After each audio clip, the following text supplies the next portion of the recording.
So this is going to be my tutorial video on how I use bare metal foil. You can see I already have a piece pre-cut to size.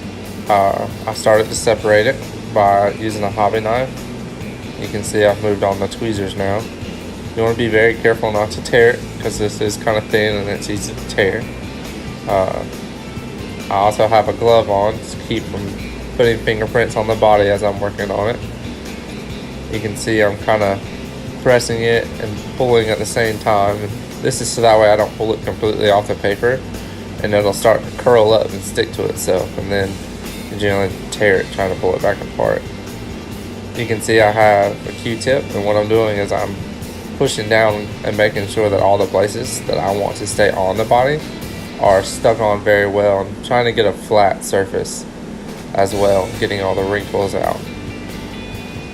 Then you can see I'm taking a Q-tip. What I'm doing is I'm running this along all the body lines and door lines that I want the bare metal foil to stop at. Not only does this help it conform to all the small lines and gives it more of a realistic curve look, but it also gives you a good place to run your blade when you're going to cut off the excess.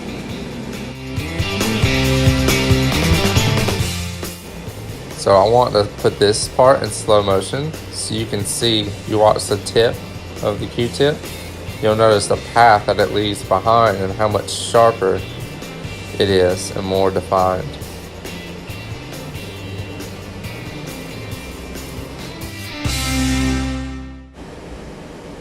Alright, so with each car I do it differently. With this one I just decided that I was going to leave as much material on the inside as I could. So I just took out a hobby blade and I made a couple marks so that way I have some parts to fold back. You can see I did all three windows kind of the same way, just making random passes. And then what I do is I'll just poke it around. I do this for most of the cars. Like I said, each one's different, so it's just what works best for the car that you're working on. Now you can see how I have all the extra on the inside, and I'll take this Q-tip once again and I'll use it because it helps it such a better grip onto the plastic and the paint. And at this point what I'll do is I'll come back and I'll cut it all off with the hobby knife, and you can see there's not a whole lot of extra, but just enough to help it stay wrapped around and stay connected. And I'll come back with the Q-tip again if I see places that need to stay a little bit more, parts that are coming up, and just kind of fix it from there.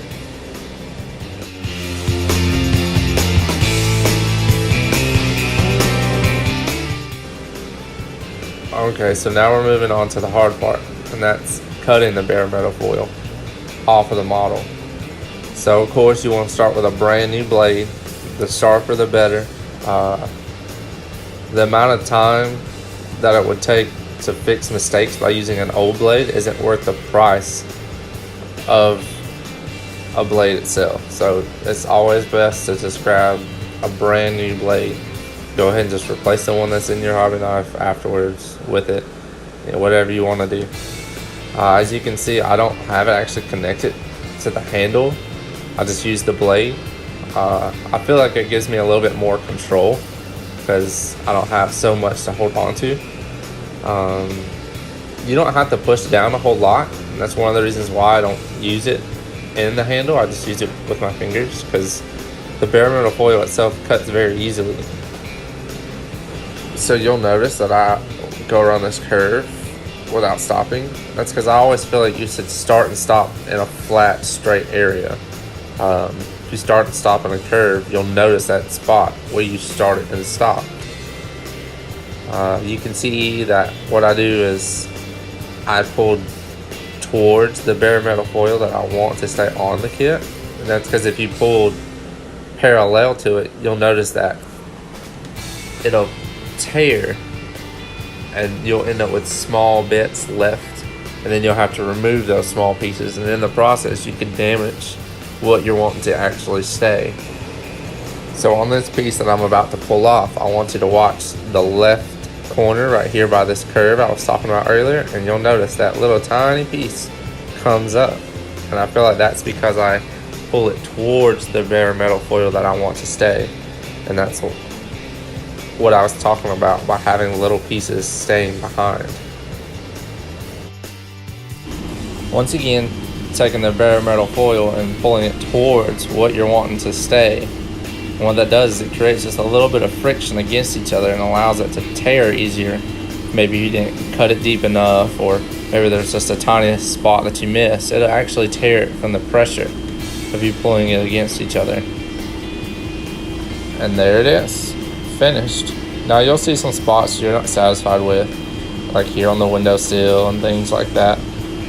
Always go back and try to push it. I might go back over it with a Q-tip again. Even here in the video you can see I always go back over it one last time with a toothpick just to make sure it has a good bond and a firm foundation for it to stay on, for me to continue to working on the kit.